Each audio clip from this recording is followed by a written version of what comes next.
Oh, ang bilis, di ba? Ang bilis makuha. Ibig sabihin, malapit na may hinog.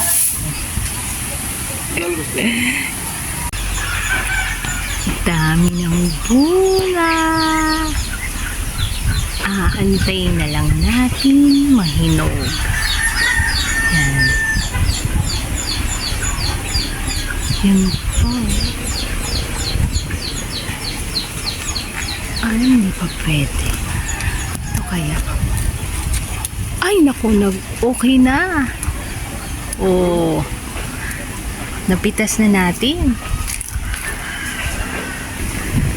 Tapos, try din natin itong isa. Yan. Tingnan natin kung pwede na. Uy, pwede na rin. Yes. Ito kaya. I-try natin. Ay, ang hirap. Oh, yay! Try na natin ang pitas. Tapos hanap pa tayo. Dami pa eh. Ito. May nakatago. Yan, try natin. Oh, di ba? Ang bilis lang. Ang bilis lang makuha. Yung isa kaya. Ito. Oh, yes. Dami na. Yan.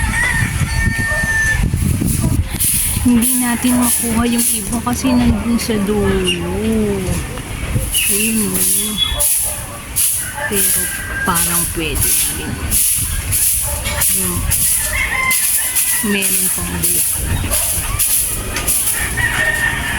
Yan.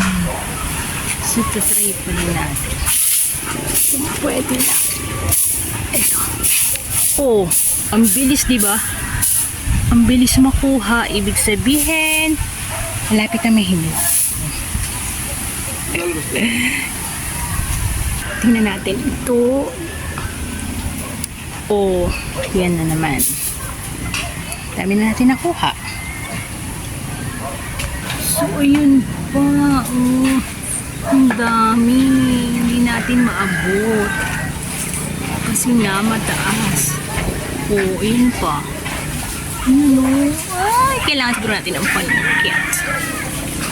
Ayan na yung na-harvest natin.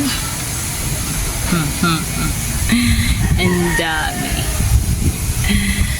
Yan. So, pahinugin na lang natin yan. At syempre, pwede na nating kainin. Thank you po Lord sa na-harvest natin na chiko. Kaya kailangan magsipag at magtanim para may makain.